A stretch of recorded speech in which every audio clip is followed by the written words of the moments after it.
Bismillahirrahmanirrahim. Assalamualaikum warahmatullahi wabarakatuh.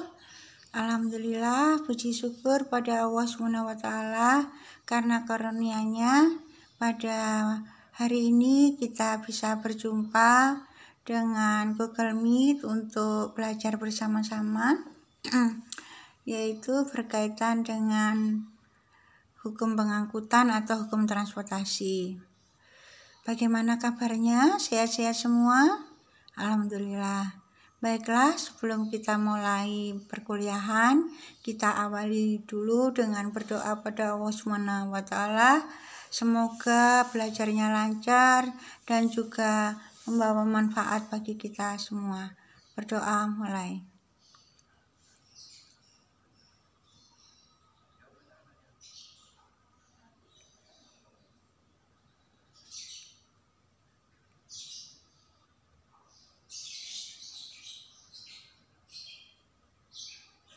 Berdoa selesai. Amin, amin, ya rabbal alamin. Saudara-saudara,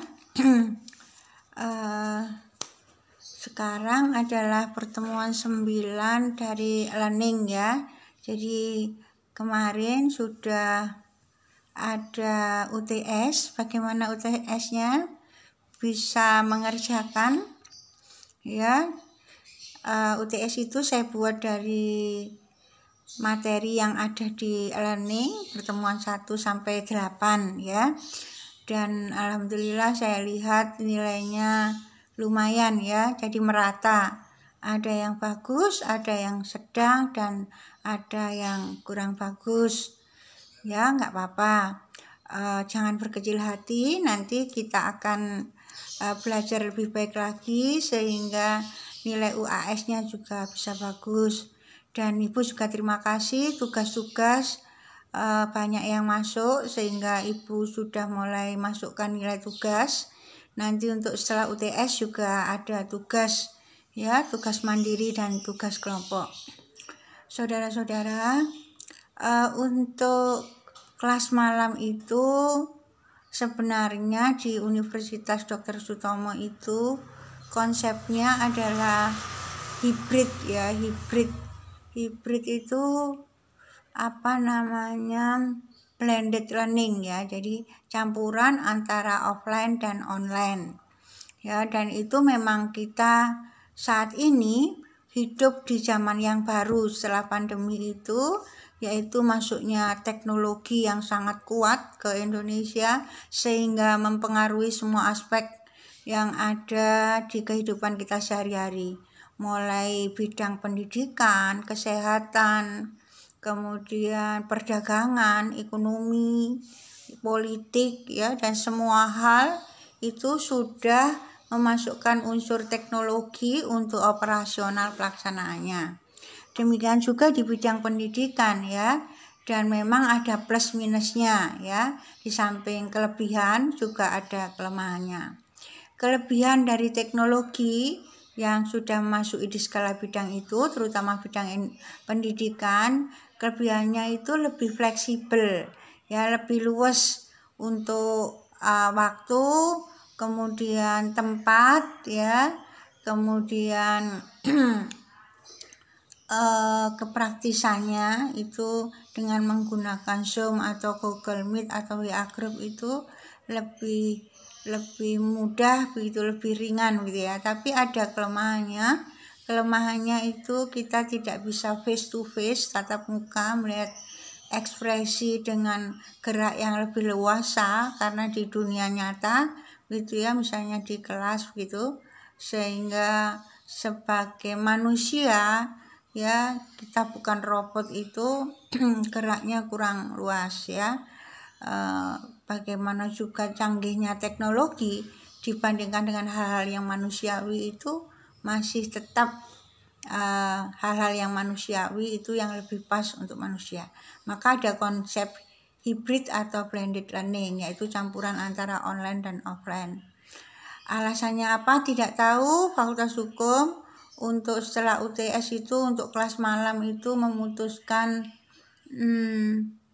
online dulu ya. Memang namanya beradaptasi ya, ini hampir 3 semester Fakultas Hukum adaptasinya masih lambat, ada beberapa dosen yang offline, ada yang online, ada yang campur ya. Kita syukuri aja karena memang seperti itu. Tapi untuk pagi insya Allah juga sudah offline. Tetapi kalau mahasiswa dalam beradaptasi itu masih ingin online ya, kami menghargai mahasiswa karena adaptasi itu memang nggak bisa dituntut sempurna perfect itu. Jadi saya sampai nggak bisa ngomong kalau kelas malam ini tiba-tiba diputuskan online lagi. Ya, kita syukuri saja. Jadi seperti itu saudara-saudara ya, saya berharap saudara menyambut baik ya. Karena kalau menyambut baik apapun kondisinya itu kita akan senang belajar. Tapi kalau dalam hati sudah kok gini, wah itu sudah ya tergantung kemampuan masing-masing mahasiswa ya. Tapi yang jelas semangatnya harus tetap plus apapun kondisinya. Untuk pertemuan 9 itu kita ingat kembali definisi hukum pengangkutan ya. Tetapi kita awali dari istilah pengangkutan dulu. Karena kalau hukum pengangkutan, hukumnya kita sudah ngerti, pengertiannya berkaitan dengan aturan-aturan. Tapi pengangkutan itu apa sih ya? Menurut Soekardono, yaitu ahli bidang hukum dagang, pengangkutan adalah perpindahan tempat mengenai benda-benda atau orang-orang karena perpindahan itu mutlak diperlukan untuk mencapai dan meningkatkan manfaat serta efisiensi. Ya, jadi kalau kita mendengar istilah pengangkutan, image kita di bayangan pikiran kita yaitu berkaitan dengan perpindahan tempat. Ya, apa yang dipindah yaitu barang atau bisa orang dari suatu tempat tertentu ke tempat lainnya dengan menggunakan sarana yang disebut dengan sarana pengangkutan ya, bisa lewat darat, bisa lewat laut atau lewat udara. Ada angkutan lalu lintas jalan, angkutan perairan, laut, angkutan udara penerbangan. Ya, itu tadi menurut Soekardono pengangkutan. Sekarang bagaimana menurut sarjana yang lain? Yaitu Abdul Qadir Muhammad mengatakan bahwa pengangkutan itu adalah proses atau kegiatan memuat barang atau penumpang ya dalam suatu alat pengangkutan, yaitu bisa bis, kereta api, pesawat, kapal dan sebagainya, membawa barang atau penumpang dari tempat pemuatan yang satu ke tempat tujuan dan menurunkan barang atau penumpang dari alat pengangkutan ke tempat yang ditentukan. Jadi kalau kita lihat pengertian ini, pengangkutan ya itu ada beberapa aspek atau unsurnya. Yang pertama adalah pelaku. Ya, pelaku dalam pengangkutan itu adalah orang yang melakukan pengangkutan. Yaitu siapa? Pengangkut yang punya jasa pengangkutan.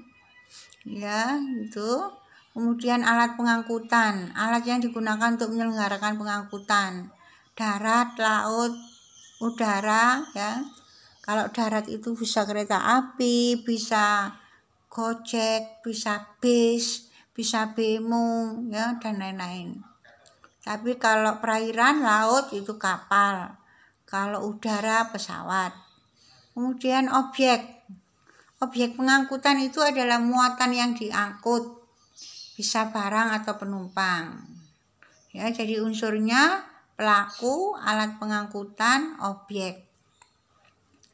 Ya, itu tadi adalah aspek pengangkutan. Kemudian kalau menurut Purwosucipto, sini pada slide 45 itu yang dimaksud adalah pelaku. Ya, pelaku pengangkutan atau pengangkut. Siapa pengangkut itu?